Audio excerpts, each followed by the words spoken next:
Good morning, everyone. Welcome to our employee meeting about our Classification and Compensation Study. We are recording this meeting today. We did last week, but both recordings didn't work out. So hopefully this one will. So just so you know, you'll be on the recording. We have with us this morning Patrick Glenn. He is a senior consultant with Carlson Dettman Consulting.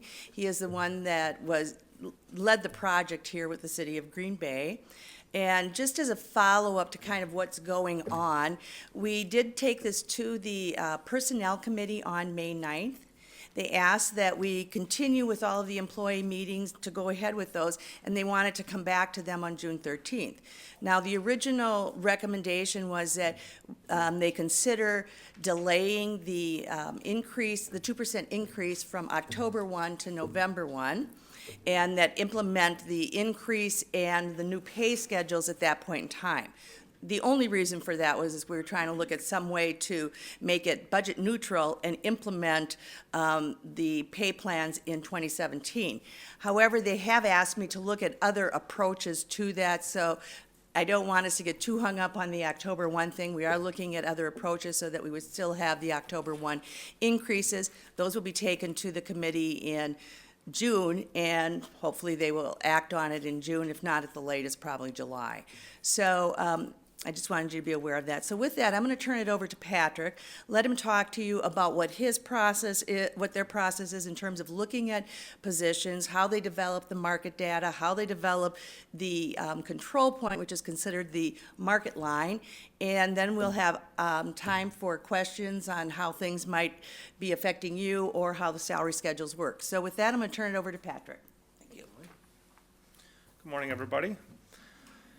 I guess as we go through today, I know some of you I've had the chance to meet during the course of the project. I think some of you have also been present for some of the earlier meetings we had last year.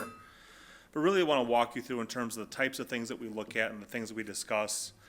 And we'll get a little bit in the weeds in a couple of areas. And the point of it is not necessarily that you understand blow for blow in terms of how we approach this, but that there is a method to our madness as we work through this.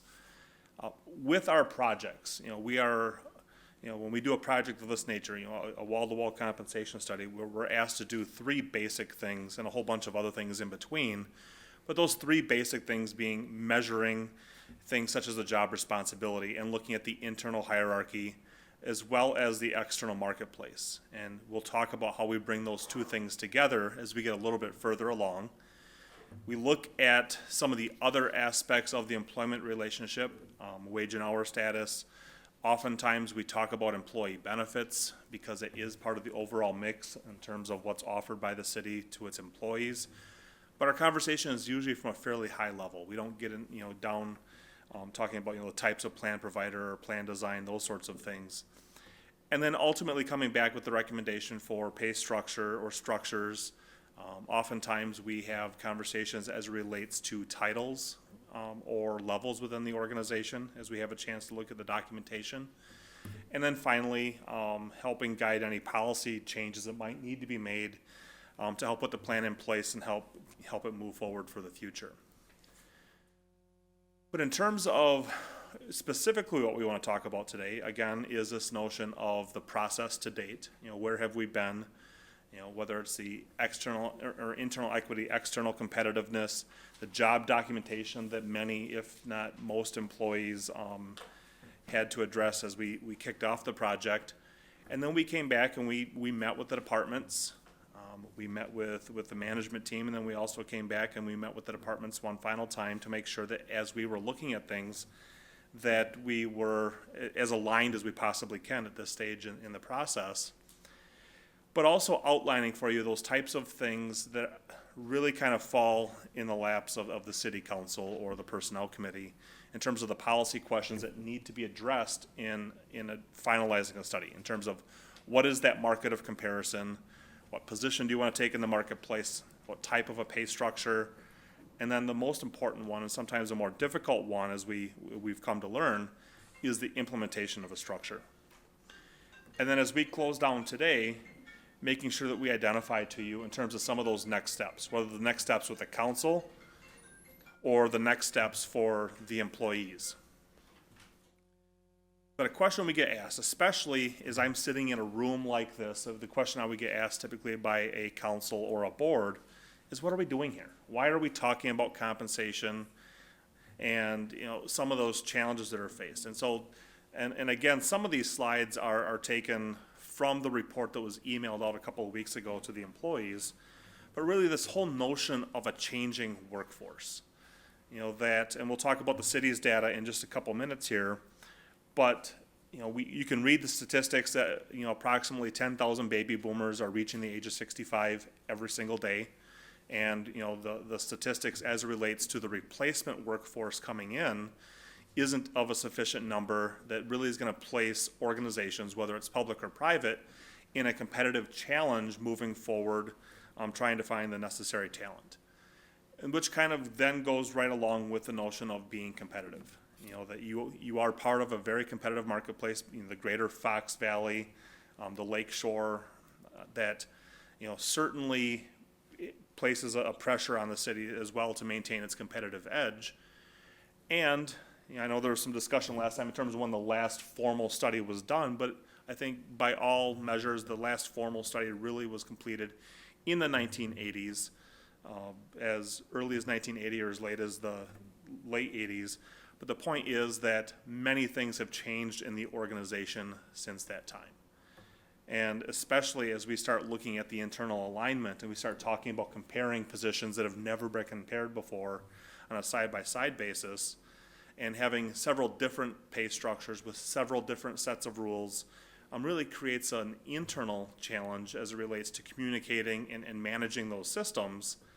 And having some degree of uniformity, aside from all of the administrative benefits that come from it, I think also sets the stage as we talk about the nature of work moving into the future, and especially well into the future. How do we accomplish our jobs and our work, whether it's a city or a county or any other type of public sector organization? Those conversations will occur at some point. And so having uniformity within your organization sets the stage for those talks. But as we look at in terms of the age profile, this is something we do for every one of our projects because we believe it begins to tell a story in terms of some of the pressures that you're faced with. When we initially presented to the Personnel Committee, the presentation was a bit longer and we included another layer of data, that being that we also overlaid the entire city workforce on top of this. So when we look at our first threshold that we look at from an age standpoint is age 50 and older, because that tends to be the stage in someone's life where they look at it and say, retirement's on the horizon. That could be 7 years, that could be 15 years. We have no idea of knowing, being eligible to retire on the Wisconsin pension system and being able to retire due to your own personal life circumstances and finances is a whole different story. But that age 50 threshold is at least when people should, it should be a much earlier conversation, but really should have that notion of it's out there, it's a possibility. And so from just the group that was affected by this study, we're looking at about 48% of the workforce that is at that threshold. If we look at including police and fire, the unionized workforce, that number dips to 35%. They drag down the average age, they drag down the years of service as well, but not by much. But the point is, this group, we're sitting at about 48%. You are going to have, as an organization, larger than normal turnover in the next 5 to 15 years. You are not unlike any other public sector organization, or for that matter, private sector organization. It's just we have an aging workforce. And so, the two things, because the question always comes back, what on earth does this have to do with compensation? That to the extent that compensation is a factor in an employee's decision to retire or not, what can we do to get our existing employees to stick around a little bit longer? That if someone was planning on retiring at age 57, but they say, you know what, I can perhaps spike my retirement, or I have some additional wage growth, I'll stick around for a couple more years. Or we're going to have to replace that workforce. Are you in a competitive position for that next generation? So it's not just for the next generation, it's also looking at the existing employees. The next view that we take with this is the years of service profile. And again, the differentiating factor, again, this is the study group, is about 35.5%. I want to say the overall, when we looked at the total city, was about 31.5%. So it isn't that big of a differential as the age profile. But again, the point is that you got about a third of your workforce in the city, whether it is overall or with the study group, that has less than 5 years of service with the organization. And again, people come and go to employers for different reasons. Compensation is just one factor of many, but what systems or processes do you have in place to make sure that you are creating an environment where people want to stay with you? And again, hopefully taking compensation off the table and letting the other environment factors for review and discussion. So in terms of why we're here, aside from all those other factors, but and the age and service profile, you're really in a position where compensation is a necessary conversation. And so when we look at these things, when we talk about moving forward to a council and shepherding them through the conversation as it relates to the policy matters with the study, and these are the same ones we talked about before: the market placement, the type of pay plan. In other words, how do employees get a raise moving on into the future? And then again, I'm certain we'll spend some time talking about it, is this implementation plan. So that first question, the first conversation, is the market comparisons.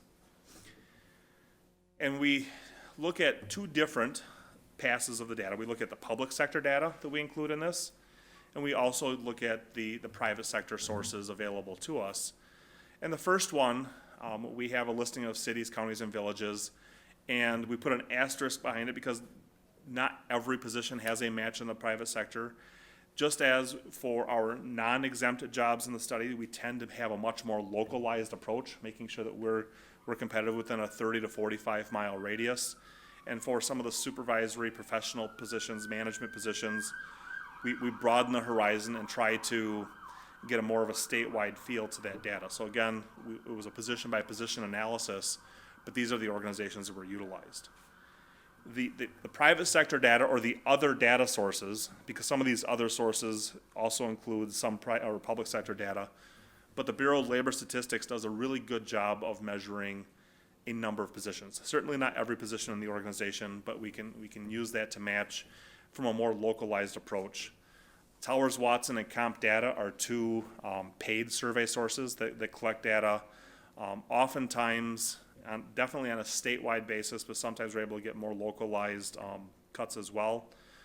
But a very useful source, especially for this project, is the Northeast Wisconsin Chamber of Commerce. And again, they do a fantastic job of the Green Bay area as well as the Greater Fox Valley, surveying certain positions in the marketplace. So having a good set of benchmark positions and a good set of benchmark data ultimately leads us to the point of we got about 63 benchmark jobs.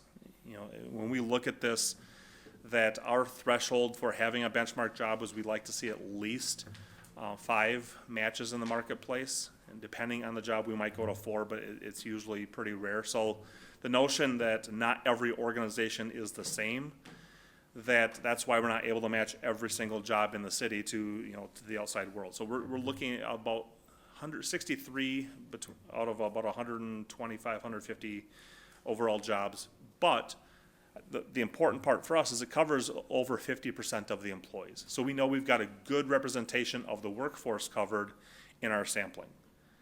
And overall, and this is one I'll repeat myself a couple of times as we start getting a little bit deeper into some of these slides, because there is variation throughout, but overall, the city is about 93% of the marketplace, 7% behind. You're going to have some that are above, some that are below by a larger measure, but again, we talk about the overall competitiveness of the structure, and we'll see what that means in just a moment. And before we're even able to come back here, and we've talked about this notion of the job documentation and the role it does, but we needed to take a deeper dive into that job documentation to do a couple of things. First and foremost, using it for our job evaluation purposes, we're able to look at those jobs and begin to sort the entire organization, all 120 to 150 jobs, into a hierarchy. And the first challenge for us, which is not that much of a challenge because we are an outside consultant, is that removing the individual performance from that conversation, We're not looking at the individuals, we're not looking at the characteristics of the people, we're looking at the nature and duties and responsibilities of the job. And so if you remember the JDQ, it lined up, in terms of the types of things we would look at, and our evaluations are based on the job documentation, but it's also based on our conversations with the management as we start, okay, here's what we saw in the documentation, is it consistent? But those evaluations are objective. We've repeated this process time and time again in hundreds of public sector and in hundreds of private sector applications as well. And then the final piece, and the piece we'll close with today, is there is an appeals process following the adoption of the structure. That especially with our public sector projects, because everything is open and transparent in the end, that having one final means and method of dotting our I's, crossing our T's, provides one final layer of review of the process. But as we look at those jobs, and as we began to sort the organization, and this is again, we've repeated this hundreds, if not thousands of times over the course of the last 35, 40 years, is that taking our job evaluation system, there are 5 main factors in our system, and the parts that receive the points as we go through are really the sub-factors. So when we talk about thinking, challenges, and problem solving, but we break that out into context and complexity of those problems, as well as the type of response that's required to those problems. And as I work my way through this listing of our job evaluation factors, you will see that they line up very closely, if not identically, to the JDQs that were completed by the employees. So we go look at things such as the decision-making. So we know what the problems are and the challenges. Now what are the decisions that are made? What's the impact of those judgments? What effect are across the organization, not just the department, but the organization as a whole, as well as the type of decision-making. Is it handing information off to other people for their decision-making, or is it participating in the actual decision itself? We talk about interactions and communications, the context of those interactions, as well as the outcome and the effect on the flow of data, on the flow of information within the organization. We talk about work environment, and we review that as it relates to the types of things that can harm you, the hazards that you're faced on a regular basis, as well as the physical effort and requirements that are required of the job. And then the last piece is that formal preparation and experience. What's the education required to enter into the job, as well as the experience required to qualify for hire? Taking all of those factors and then applying our job evaluation system to it, we're able to arrive at a point value for each and every one of those jobs. And where it becomes, it's important for every job, because every job has a job evaluation score, but for us designing a structure for you, it's especially important for our benchmark jobs. So the first thing that we did, and it's hard to see up there, and I would presume it's equally hard to see on the paper, but on the bottom portion is the job evaluation score. If you were to count, there are some dots that are on top of each other, but if you were to count, there should be 63 dots representing those 63 benchmark jobs. And so as we look at it, each one of those jobs, from here all the way up here, has a job evaluation score. So we plot it according to its job evaluation score and its current midpoint going up this axis, and so we're able to plot it on that graph. And then we simply ask our spreadsheet to draw the line of best fit through those dots. So the question, as the consultant in analyzing this, is there a relationship today, before we do any work, between how we view the world from our job evaluation score and how the city has viewed it itself from a compensation? And you can see that the line is pretty reliable, that there's some variation. There will always be variation. With probably some very rare exceptions, that there is a relationship even today before we begin our work in terms of job evaluation score and compensation. That sets the stage for the next level of work that we need to do. So that next question is, where do you want to be in the marketplace? And this often comes down to what I call the Goldilocks conversation, that cities, and not just cities, but cities, counties, villages, school districts, can very rarely afford either politically or financially to be too high in the marketplace. You know, that it would be nice, you know, if you had that luxury, but usually budgets have a say in that matter. But you also can't afford to be too low. You need to recruit. You need to be able to retain employees. You need to be able to incentivize some level of performance. And so finding that sweet spot somewhere in the middle, you know, whether it's an average or a median, otherwise known as the 50th percentile, that places you in a competitive position in that marketplace. And that's typically where most organizations, even if we were to look at private sector organizations, about 90% of private sector organizations anchor their pay plans in the average or the 50th percentile. We often at this stage in the conversation would get asked, and I would fully expect it if I were standing in front of a council now, well, wait a second, we offer this fantastic benefits package, what role does that play? And as we've dug into it, and as we've had conversations with the city, there's been a lot of work that's been done in the last couple of years as it relates to the employee health insurance benefits. And it's been an ongoing conversation, and it will be an ongoing conversation into the future. And so we don't think that there's any reason, in fact, in most cases, you know, the conversation, even if health insurance was cost prohibitive, our response would be that they both are independent issues that need to be addressed independently. If you've got a very rich health insurance package that's unsustainable, you need to address that, but you still need to have a competitive compensation structure. That they're important, but they're decisions that probably get talked about at the same time, but they need to be arrived at separately. So again, from our standpoint, we don't see any reason whatsoever to talk about any sort of alteration of a compensation structure based on benefits. So the next thing we do, once we kind of talk about where you want to be, is you see a similar graph. The dots are red instead of blue, but it's the same 63 benchmark jobs. And each one of those benchmark jobs has the same job evaluation score. And the variable, the thing that we swapped out on this graph, so the job evaluation points along the bottom, but here's our market estimate. So instead of the current rate of pay, the market estimate. You will note, and in the interest of having fewer slides, I drew a light gray line on this graph as well. That light gray line is where your current midpoint is for the positions, as opposed to the black line being that market line. So again, that's when we say, you know, that the city is 93% of the market. You can see that there are some positions where that's a greater reach, where in some positions where it would certainly be a little bit less. But overall, we're talking about being fairly competitive. The same situation exists here as we're talking about, is there a relationship between an increase in job evaluation score and an increase in the market pay? And to the extent that we believe, and this is where we get a little bit deep dive into some of the math, but not too deep, that the first thing we look at is this coefficient of correlation, the correlation coefficient, R squared. We're about 96% confident that the variance off that line can be explained by job evaluation score.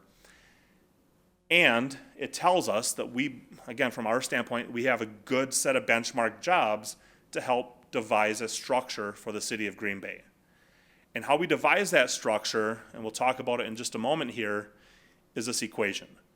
All this equation is, if I boil it down to the simplest level, is that for every point in job evaluation score increase, it's 0.0473 plus 2.0419.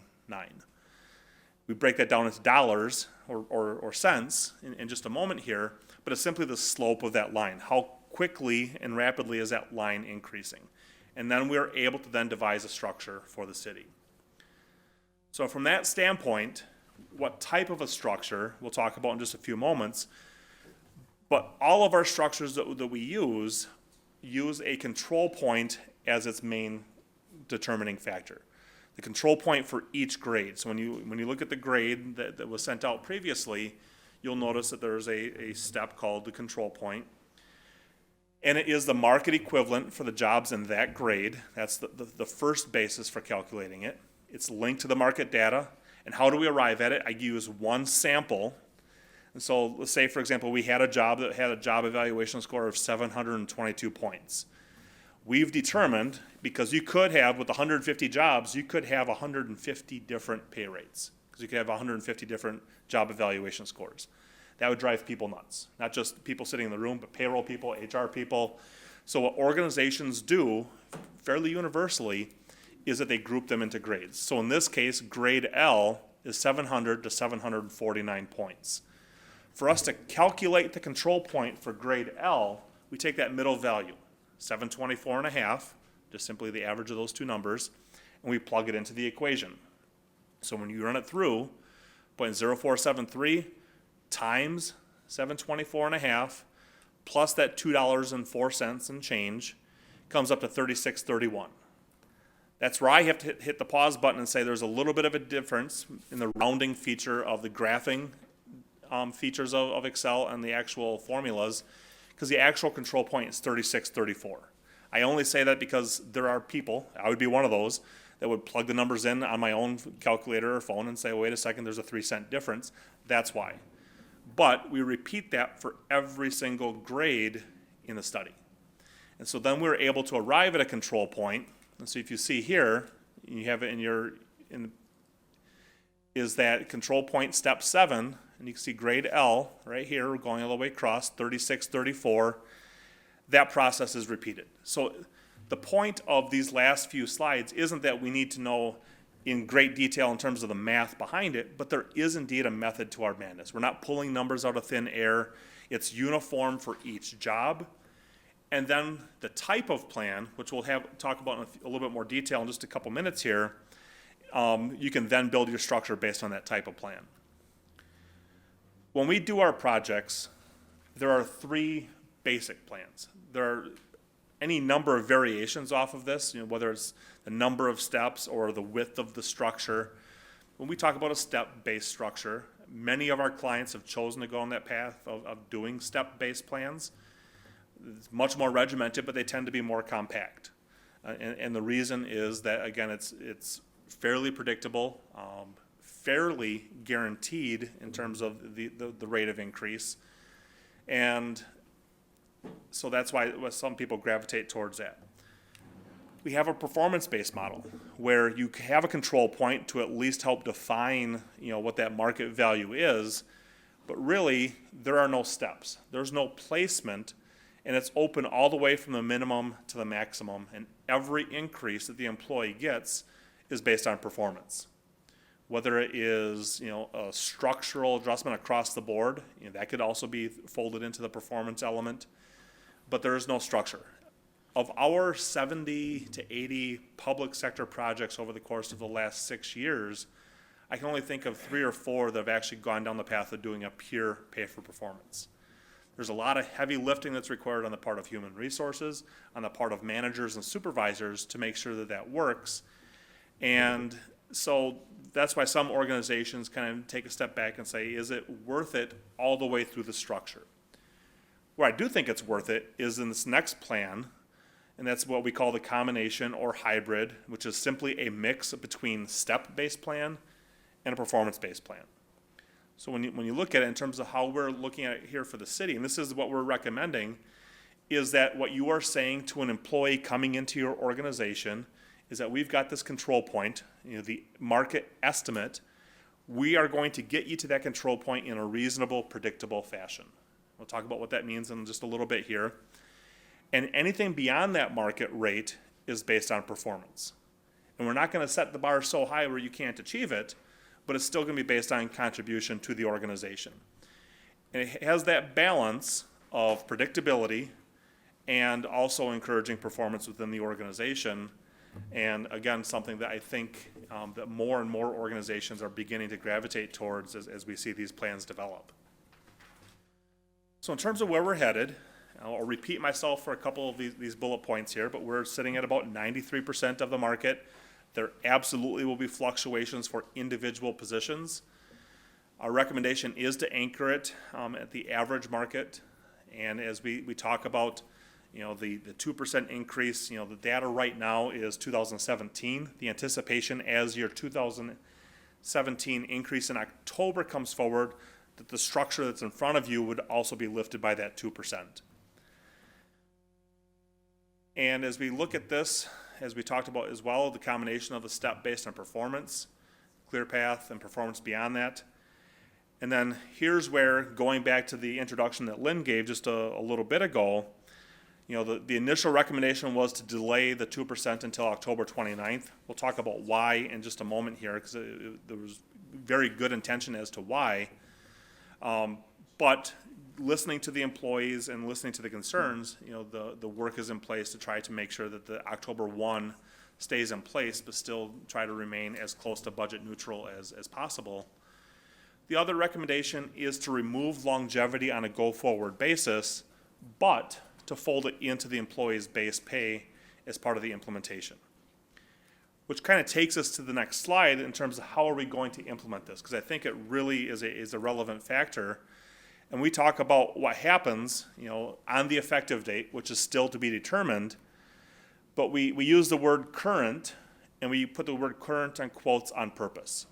Because current rate of pay means, one, what's in your rate of pay now, in addition to the longevity rate, in addition to any steps that might be earned between now and the effective date, and that 2% increase that's occurring on October 1st. And so that's why the word current is in quotes, because it is a calculation beyond what you would see on your pay stub today. And as we look at this, and this is probably one of the bigger issues that we need to address and talk about, is that due to the affordability, and we'll talk about this on the next slide, it won't necessarily take the employee's years of service with the organization into account. And I can't tell you the last project, there's one out of several, but the last project where this hasn't been an issue in terms of communicating with the employees. But doing anything other than what's being recommended would probably put it in a position of not even being considered. So there are three options in terms of where you fall as an employee. You either fall in the step range, that your current rate of pay might be $20 an hour, and the next step is 21. And you might have additional steps to go. So you would be placed on the step that is equal to or provides an increase in your current rate of pay, unless there's an agreement otherwise, especially in circumstances perhaps with promotions or things of that nature. Other employees, in fact, a majority of the employees would find themselves to be in the performance range. So again, looking at it, your current rate of pay, so if it's higher than the control point, your current rate of pay would be your placement in the schedule, and then movement from that point on would be determined. And then for a very limited, I believe it's only 2 or 3 employees in the entire project, if your rate of pay is above the maximum rate for the structure, you would be what we would call red circled, which is that your pay would be frozen, but future increases would be provided as a lump sum payment.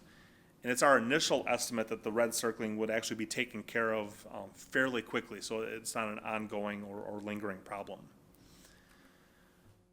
And as we talk about costs, these numbers change on a daily basis. You publish one of these numbers and somebody leaves or someone comes into the organization and the effect changes, but the best we can do right now is provide an estimate. But this is, I think, where we revisit 2 key points in terms of why was the October 1st date even talked about in terms of delaying that to the 29th. Because the original plan for implementation was to let the October 1st pay raise occur and then implement this new study or this new project sometime probably right around July 1st of next year. The concern, and I think it was a very valid concern, was do we lose momentum between the October 1st date and the July 1st date in terms of any hiccups in terms of adoption or anything like that. And so the goal coming back to it and revisiting it from the standpoint of how do we keep moving forward and how do we accomplish both at the same time.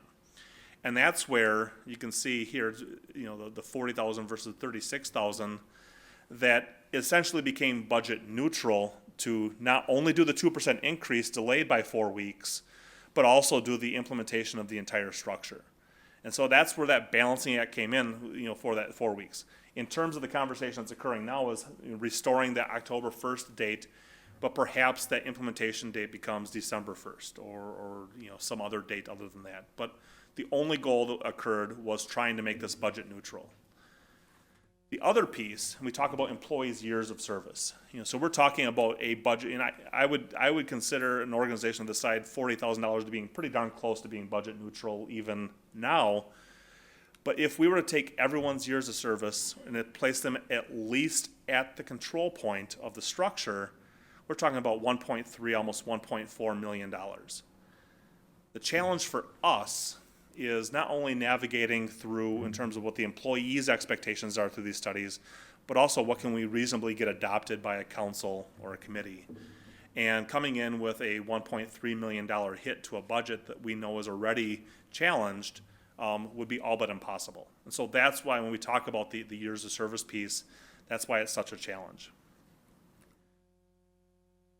In terms of the distribution, and this is just kind of a high-level view of what's occurring overall, because I think one of the questions that was asked is, well, is this just biased towards management-level employees? The management-level employees are getting the highest increases, and those sorts of things. I would say that overall, it's fairly balanced throughout the organization, and the non-exempt, the hourly employees are a larger grouping of employees to begin with. But throughout, you can see it's a pretty decent distribution in terms of increases of 10% or higher, all the way down here. And this is where the largest grouping of employees is with no increase. No increase meaning they fall in a performance range. You still receive your 2% October 1st, so that when we say no increase, it's in addition to that. And then only 3 individuals currently paid above range maximum. So again, a very good distribution of employees across the organization. And in terms of the question of, well, okay, we got the structure. I think I know where I land in the structure, but how do I get a pay raise moving forward? That's usually the more important factor, that I might not have to like where I get placed. I've been here 10 years, but I'm placed at step 3 or step 4. How do I continue to move through? So the first one is, if you're in the step range, actually any pay advancement, if you're a current employee on the date of implementation, your date gets reset to the date of implementation for your next increase. If you're a new employee, that it would be your anniversary date, if you're hired after the date of the implementation. So over the course of a long period of time, everybody will be on their anniversary date. But for the vast majority of employees, if it's December 1st implementation, your next increase you would be eligible for is December 1st of 2018. In terms of moving forward, every single position, in order, whether it's a step increase or a performance-based increase, needs to have a performance evaluation accompanying that request. Very simple form. It's being used right now within the city, but that's one of the things that is a underpinning of everything that's being talked about here. In terms of moving from step to step, the expectation is merely that you meet the expectations of the job. We say merely is because it's not a low bar. I think meeting expectations should be a relatively achievable yet high expectation. And the notion that employees who don't meet expectations not receiving a step, that the whole premise of evaluating performance or going through, as we call it, an employee development process, is none of these conversations should be surprises. So if somebody's not meeting expectations, unless it's something that happens 11 months and 15 days into the review cycle, that's a conversation that should have happened weeks or months ago as it relates to this. So again, when you get to this stage and all of a sudden you're notified you're not getting an increase, it shouldn't be an issue. And we expect it to be a fairly low number of people just based on our experience. Once you get to that performance range, there are 2 different sets of criteria in terms of moving through that structure.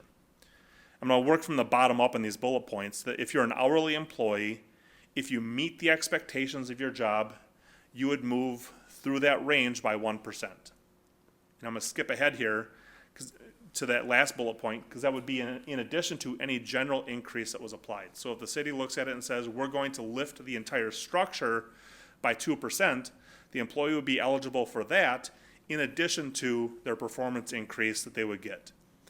If you're an exempt or salaried employee, if you meet the expectations, what you would receive is that structural adjustment, but there's no performance adjustment. The criteria to get a performance adjustment as an exempt or salaried employee is either you are above expectations or you have exceptional performance. And you can see that there's a differentiation there. So again, the difference is trying to really push out that performance piece for the exempt and salaried employees and still allowing the hourly employees to progress through based on meeting expectations of the job. Anything else you want to add before I move on to the next section? I think you got it. Okay. In terms of where we're headed, and the month of May has kind of been the month where we, began pushing this ball downhill and having some, really serious conversations as it relates to our findings and recommendations. We started off meeting with senior staff, had a very productive and engaging meeting with the employee representatives on May 4th. I know some changes were made as a result of that. We met with the Personnel Committee on May 9th, and again, some changes kind of came out of that meeting. So again, this whole process is intended to be, talk, listen, respond, and fine tune. And we get more and more tuned as we get closer and closer. So as we're looking here, we're talking about the employee presentations being last week and today, the timeline for the appeals process, and we'll talk about what that means in the next couple of slides, ending on June 22nd. The goal of coming back to Personnel Committee on June 13th to address any concerns that were raised and might be lingering. And again, with the goal of coming forward on June 20th to the full City Council for what we hope to be an adoption process. And the appeals recommendations coming from us, so you see that the June 22nd date, between June 22nd and July 15, is having the review of that documentation. And the date of implementation still up in the air as the numbers are being crunched. But as I wind down here today, I want to talk about the appeals process because it is a process that's underway, and everyone should have a copy of it. It's got yellow, green, and blue forms attached to it. But it's really meant to, as I said before, allow us to dot our I's, cross our T's as we bring a close to this. But we have a few criteria. I'll identify two of them on this slide and a few of them on the next one in terms of what we look at for an appeal for it to be eligible for an appeal. The first one being an error in the classification. In other words, what were we thinking when we evaluated the job? Or an error in the documentation that, I submitted this in last April and perhaps I forgot to put some things out on paper that are relevant to the job. Or the second criteria being a substantial change to the job since we started the study. More often than not, and the city is no exception, organizations tend to raise their hands during the course of the study. That, wait a second, that job we gave you 3 months ago is changing, someone left, someone retired, we're shuffling things around, we need to reevaluate that. So we've caught a number of those even as we've started the study, but there's always the possibility we've missed something. So those are the two primary criteria in terms of what we would look at for an appeal. When we break it off into two different sections, the pre-appeal, the intent to appeal versus the formal appeal, that we have, as we've fine-tuned our processes over the last several years, we found that this is the method that works best. That an employee looks at the information and says either, okay, I see it, I like it, I have no questions, let's just move on before anything else happens. Or someone says, I need some additional information. I don't feel my position's placed right, and I need some additional information. So you have typically a 2-week window. We're talking about a little bit more than that in this particular process. And what we provide at that point, before the employee is required to file a formal appeal, is we provide the employee the rating levels for their job. We do not provide points to employees, and this is an important distinction. In the conversation, usually, someone says, well, why don't you provide points? If I were to tell you that you are a job that's rated at 397 points, and the next grade is 400 points, the conversation that typically occurs from that is, what do I need to tell you to get 3 more points? As opposed to the conversation of, here's your rating levels, and we provide you a copy of our job evaluation booklet, some context, not expecting you to be an expert in our system by any stretch of the imagination, but getting to have a better appreciation in terms of what we're looking at. And so we might say your job is a 5C for education and experience. To us, that's an associate's degree and 2 to 3 years of experience. And on down the line, you can see the rating levels. It's a much more fruitful and engaging conversation in terms of, did we get the rating levels right?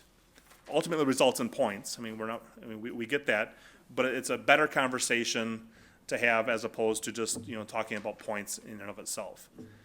The other thing that we restrict as part of this process is that if you are someone who is contemplating appealing, when we request rating levels, you only receive the rating levels for your job. And as opposed to, I want the rating levels for my job and these 10 around it. And again, we want to talk about the job in question as opposed to trying to get into a process that really has no end to it if we're looking at that. So we restrict that from that standpoint.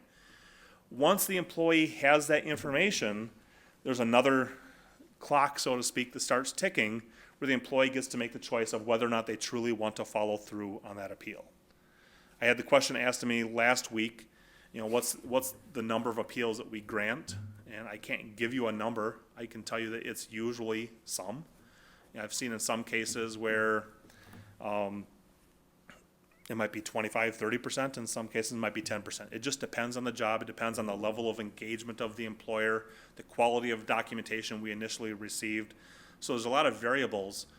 But I would also say that there's probably a solid 40 to 50% of people who initially request the information versus those who formally file an appeal. They look at it and say, I got enough information to be dangerous. I understand it.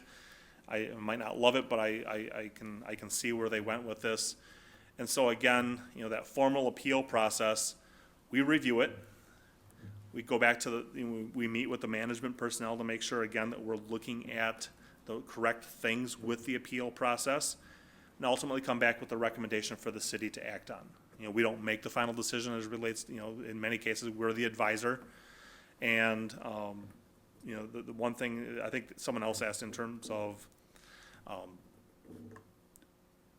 do we take offense or are we upset when we see an appeal? And the answer is by no stretch of the imagination. It's just one of those that we expect. Why else do this sort of a process unless we were open-minded and fair in our approach? A couple other things as we talk about the appeals process in terms of what it does not apply to. And this really comes down to, with our boards and our councils, the question often that we have to wrestle with is, are we as a board or council giving up all of our policymaking authority by conducting an appeals process? And want to make sure that we know exactly what is subject to us. We're talking about placement in the grades, but the structure itself is not something that's appealable. And I would say out of the few hundred appeals I've dealt with, that's never been an issue. But these other ones do tend to pop up from time to time, where an employee says, you use these 15 employers in the marketplace, I think you should have used these other 5. You should have subtracted these, from the mix. And again, the market comparisons is a policy level decision. The implementation strategy is probably one of the more frequent ones that at least crosses human resources or your supervisor's desks from a pre-appeal standpoint, from the standpoint of I'm not necessarily displeased with my grade placement, but I think I should have been placed at the control point instead of step 3, or in the middle of the performance range instead of step 6. That really, and this is the one that is probably the more difficult conversations, that really is the piece that lies in balance with our boards and councils. That if, remember that $1.4 million versus $40,000 number a few minutes ago, if we were to go through that and say, well, we're going to redo the implementation strategy as part of the appeal process, we would never do an appeal process, let alone adopt a structure. And so we have to have the implementation strategy be fairly rock solid. And then any other policy decision.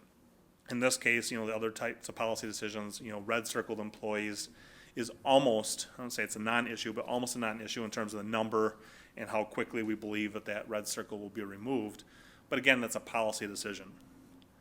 So as I wind down here, this is really where, I talked about this balance, throughout, but kind of formalizing that conversation that our work really is that balance between being fair to the employees, putting you in a competitive position, having some element where there's a, supporting performance for the employees, with the policymakers and the managers, the fiscal. Is it affordable? And we believe we provided a structure that upon implementation, not only is it affordable, but as the numbers have begun to look at, that is sustainable moving on into the future, that you're not putting yourself in a position where, yes, we can implement, but we can't afford years 2, 3, 4, 5. And I think the one, and we spent a little bit of time talking about it already, is it adoptable? And those usually go hand in hand, which is why they're on the same side. Affordable and sustainable usually leads to adoption as opposed to giving something that's not either of the two above that. So I've spent the better part of close to an hour talking. Happy to answer any questions you have now, or if there's questions that pop up after the fact, if you want to get them to human resources, they'll route them to me as well.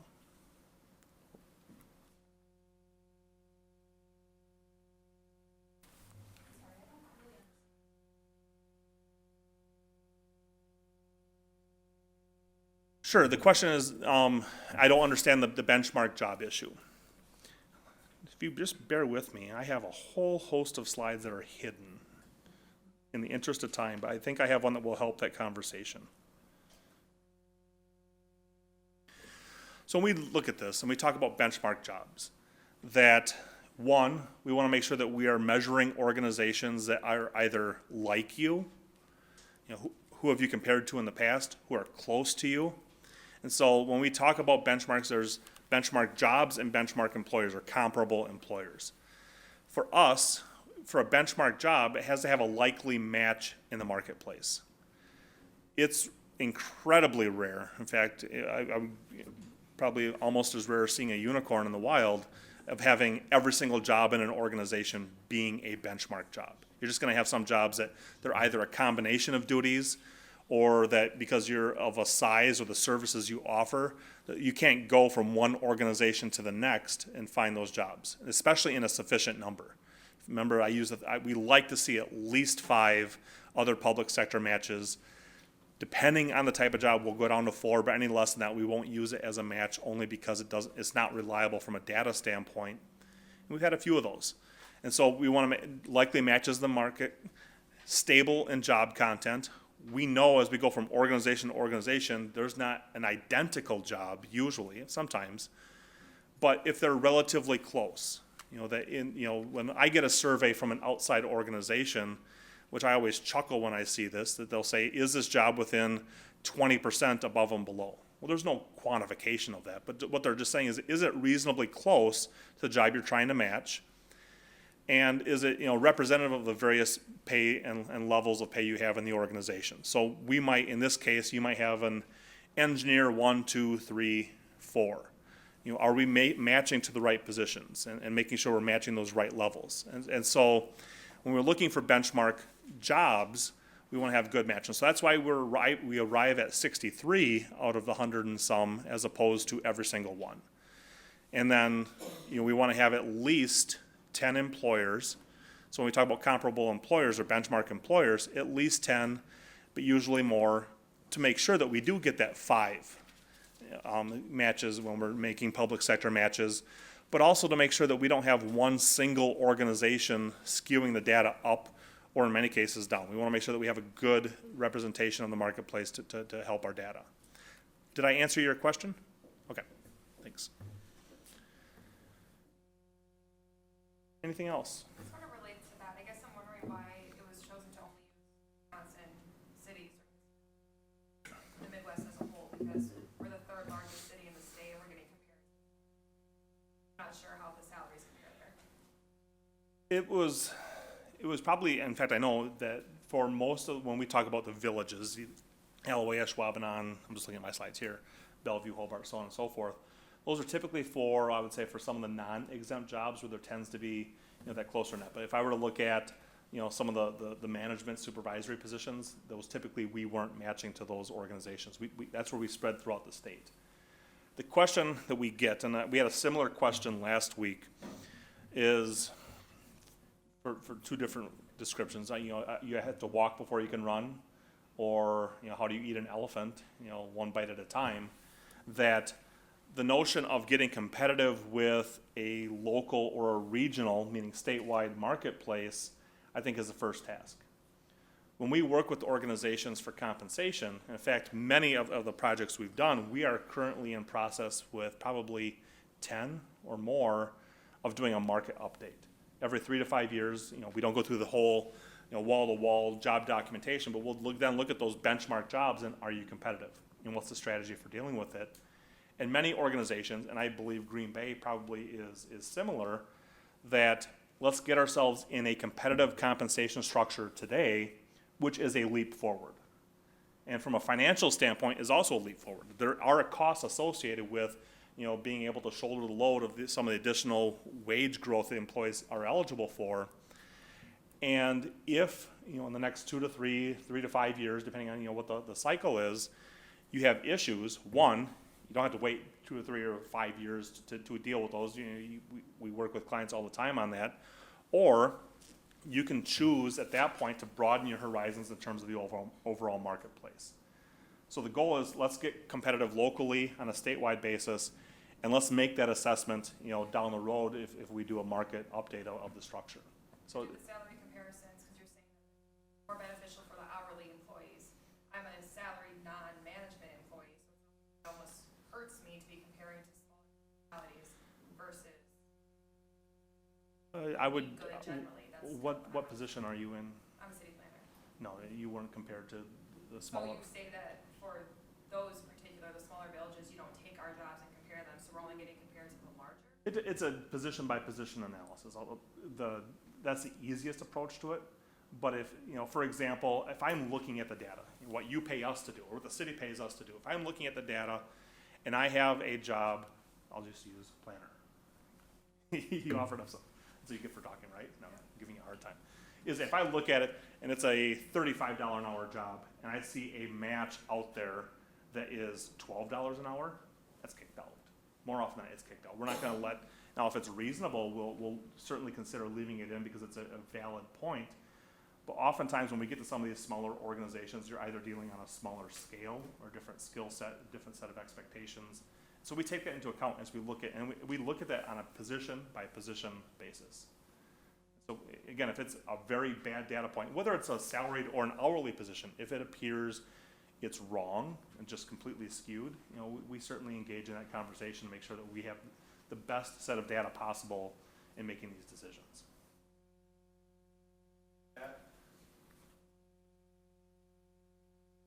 Are the exact comparisons then provided to the employee, so you would know exactly what cities you work in? No, that's not something we provide. Something without knowing. You're appealing your classification. That's all the appeals process was designed, is make sure that we have the classification established appropriately.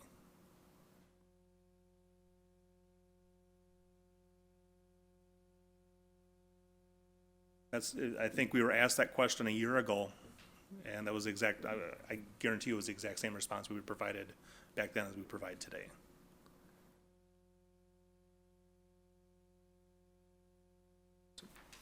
As you know, a couple of years ago, the engineering group, what can you tell me were obviously there's a lot of employees, but was there any differences between? I think as we begin to sort the entire organization, the whole job evaluation process is designed to engage us and engage the client themselves in the conversation in terms of how the positions relate to one another. And so there might have been some tweaking of the job evaluation ratings as we began to sort the entire organization. So that I'd say it's relatively minor.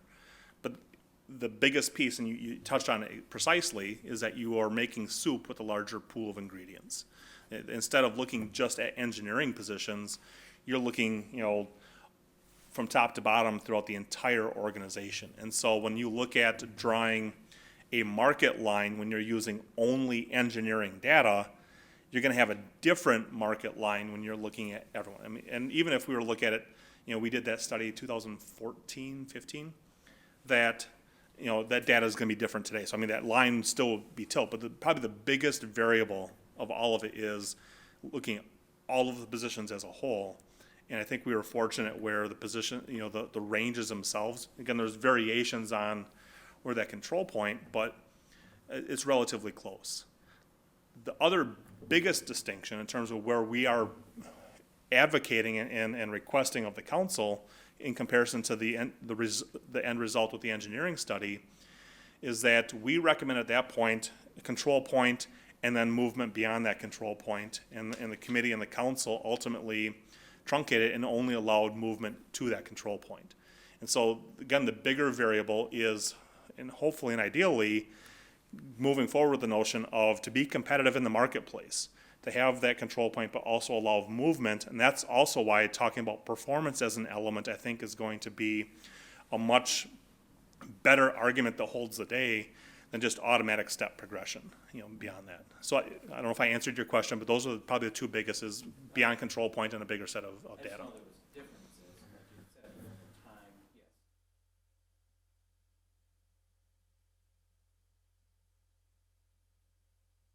Don't see anything like that. And we did a pretty broad sweep last time with the engineers as well. And it would be comparable to what we did this time.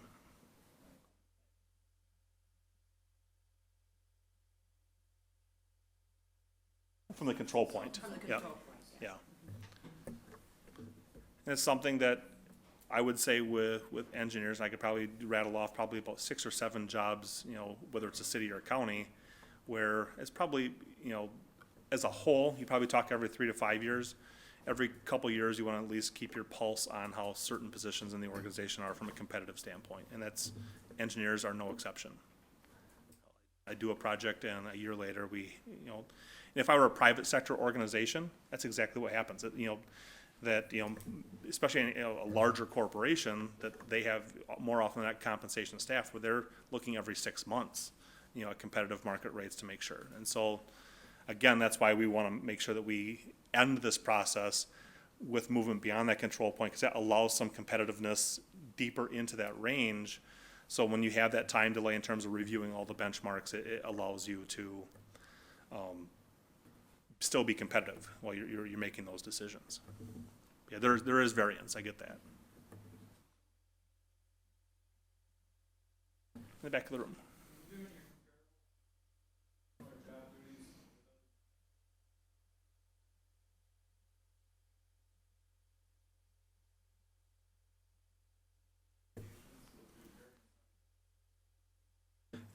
So the question, are we comparing job title to job title? And the answer is no. That in one organization, the job title, I'm trying to think of a good example, I'm going to fail, but we're looking at the level of the organization the position's in, and that you might have, a smaller organization that has a much more truncated, and so, for lack of I'm going to probably throw myself in front of a proverbial bus here, but in one organization, a lieutenant in a police department might be more applicable to being a captain just because of the role they serve in that department, where the vice versa. So it depends on the layers of the organization, but also depends on the types of positions. But just simply looking at job title to job title, we do not do.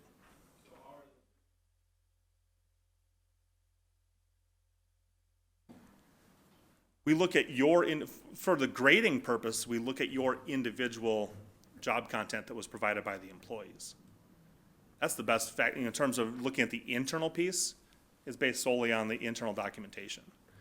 And if we look at it and say, well, wait a second, here's the job duties, and the job duties don't match the job title, that's where the recommendation is. We see some of the shuffling and some of the recommendations as it relates to job title changes.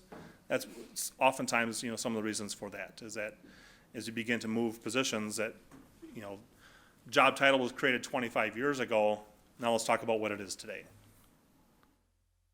Did I answer your question?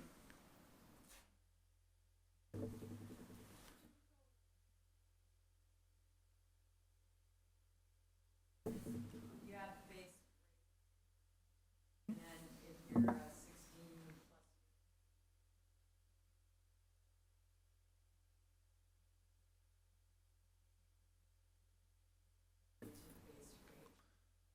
Before the implementation, so let's say, I'm just going to use fake numbers here. You have your rate of pay is $20 an hour, and when the 2% increase occurs, there's an additional 40 cents.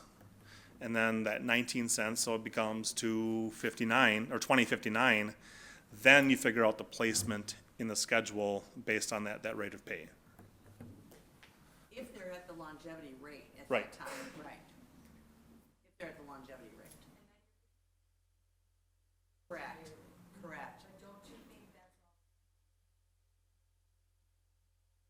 all around, say, 5 years? Once we hit 16 years.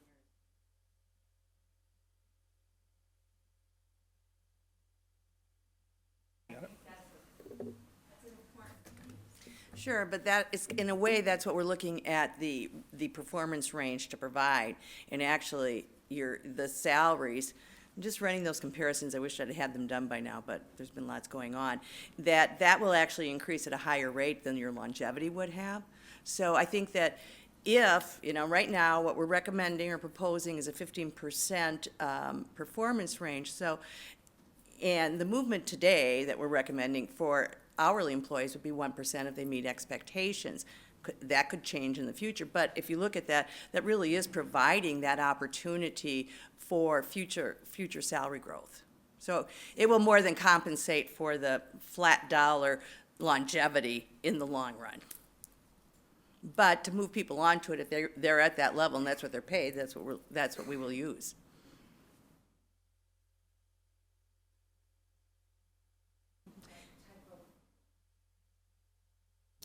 We would still use the same out-of-class procedure that we do now, and we have a policy that says that we should look at, or that if somebody moves from one class to another class, it should be an increase of a minimum of 3% if it's within the range. So we'd be looking, so if you're on a step, we're gonna look at what the steps are in the class. If it's 2 classes above that, what we've done is multiply that, so it's 6%, because we're trying to compensate for that.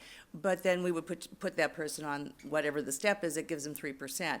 If they're in the range, it's gonna be 3%, as the policy reads right now. It used to be 5, but 2 years ago, the council moved that back to 3. If this is implemented, we have a number of policy changes that we would have to deal with under the personnel policies, and this is one of them that we would take a look at to see if there would be some need to perhaps modify that. Because one of the things is that under our old scale, for the administrative positions, they were pretty significant bumps, so they could be like 7, 8, 9. We now have a scale that the steps are all 2.5%, so we might be able to go back and look at it being 5% again. I'm not sure, but I'm going to raise that with the counselor, or at least I want to take a look at that. For example, though, in my world, if an hour, 8 hours, am I gonna?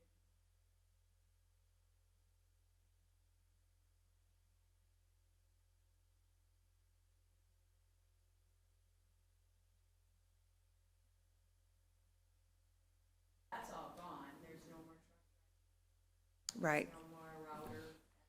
You have really condensed, and already condensed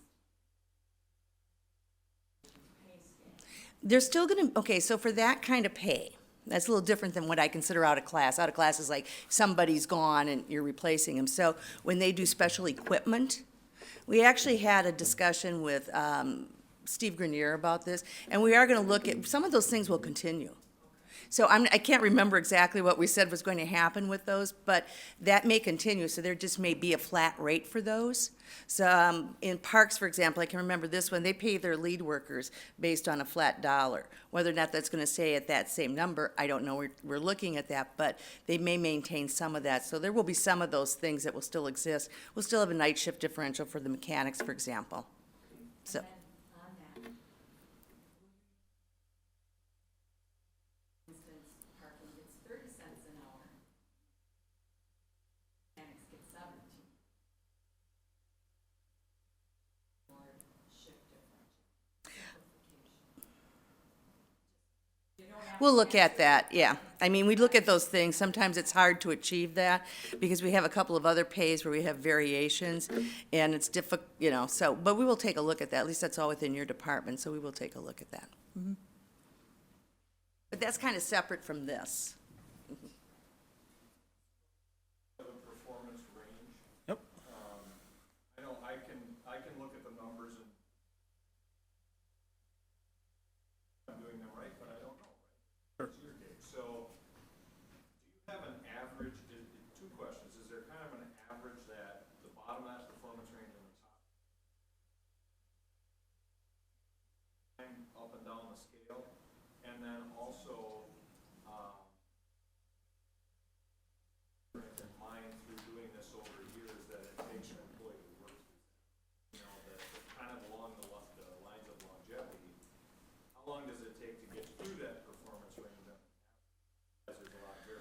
Yeah, I'll go to the private sector business that we do quite a bit because it tends to be what a traditional compensation structure, which I believe this is occurring as well, is that as employees move through a structure, you try to move them through the bottom portion much more quickly, and as they get to the top portion, you slow it down. If I were to pull out a private sector merit matrix, that's exactly what you would see. In terms of the distribution, I think it's more of an educational and an informative piece. I just remember the question being asked somewhere back here last week, but are we gonna force people that you can only have, 5% exceptional and, 25%, this performance rating? I think it's important for the organization to look at that to get a sense of, are you an easy grader and is he a tough grader? That being able to reflect on an annual basis and say, wait a second, no, we need to do some more training so we have some internal consistency, but when I say we, the city, is not dictating, you can only have this many people in these particular ratings, but it's a very good, in fact, when we do our follow-up projects in terms of the market rating, we'll do a measurement of, employees versus years of service in terms of where they stand in the range. In terms of the time to get through that range, I think one comment, and Lynn has said it in some of the other presentations, so I think it's safe to say it here, is that right now, the 1% for meets expectations for non-exempt, and then the 1 and 1.5 for above and exceptional.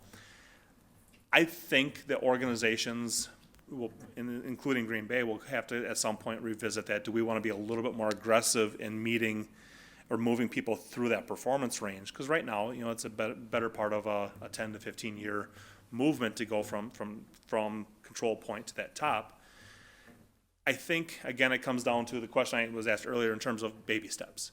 Let's get something that's workable, acceptable, get some experience underneath you to know that you have some quality control within, and you're doing that, and at that point then can revisit it and hopefully do so in a better economic climate. I think that's the other piece of that. But I do believe that will have to be revisited at some point.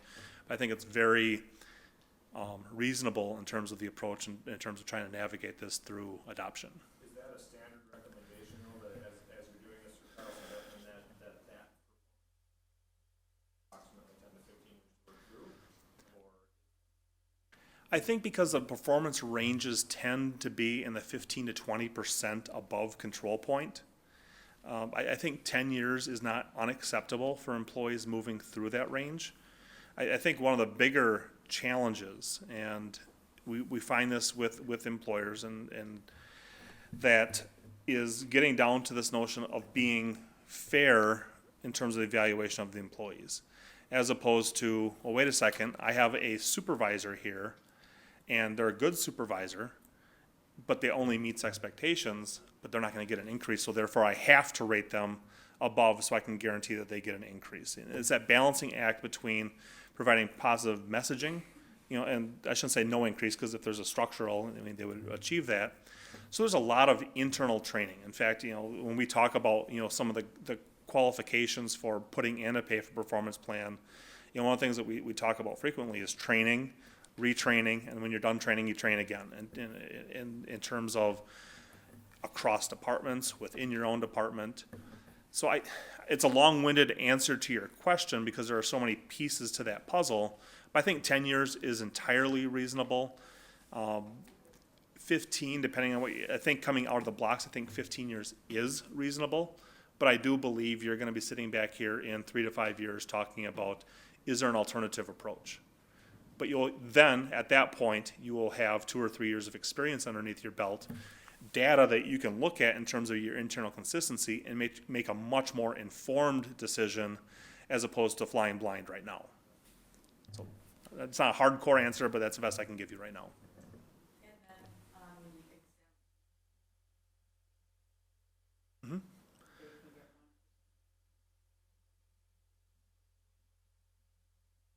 1%. But the criteria are substantially different. That for an hourly employee, if you meet expectations, you're eligible for that 1%. If you are a salaried employee, if you meet expectations, you are not eligible for any increase other than that structural adjustment. So you don't expect You do, but we're expecting, what they're saying is that meets expectations isn't necessarily the criteria we're shooting for. We need an above average level of performance in order to move through that structure. And so the bar has been raised significantly, and I think, again, from an internal control standpoint, if I were in HR and I see an outstanding come through on my desk for a performance review, I'm gonna wanna see specific examples of the types of things that were done for the salaried employee. In order to be eligible for that 1.5% increase, whether it's 1.5% or 5%, it doesn't matter the number. If I'm seeing an outstanding, it shouldn't just be, here's all my ratings, they're a 5 or a 4, whatever your top rating is. But now also, what are some specific examples of the types of things that were done to achieve that rating level? I would fully expect that level of auditing to occur when you see those. Because again, you don't want a situation, and we have those, and it's not just public, it's public and private, where, well, I want my employees to receive the best raise possible, so I'm just gonna rate them as outstanding, because it does nobody any favors. That, in terms of the integrity of the program, that you need to make sure that you're auditing it. So I think, will there come a point where you look at that across the organization and across all positions? I can't answer that except for the fact I think everything is open for discussion into the future. In terms of, how do we approach this, and do we have a more uniform set of criteria? Do we say for even non-exempt employees meeting expectations, all you get is the structural adjustment, but you're eligible if you perform at a higher level? That's certainly ripe for conversation. And I haven't heard anything come from HR or the city in general saying that they're closed off to that type of conversation, but let's at least get something in place. Let's get some experience.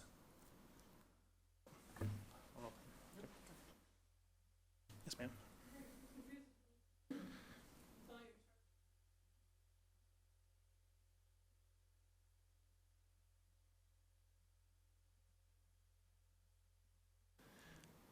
I guess the best I can say is they'll work with you in terms of where you specifically fall.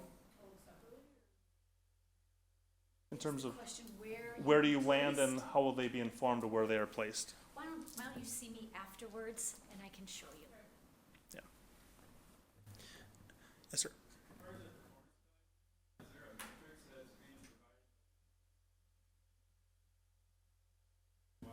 The city currently has a form, I believe it's a one-page form, and that would be the expectation that would be the same form that would be used for all evaluations moving forward.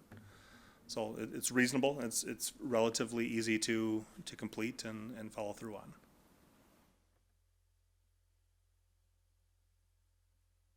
Any other questions? Well, I appreciate them, good questions. Again, if anything crops up after the fact, route them through human resources and we'll answer them. So, thank you. Thank you.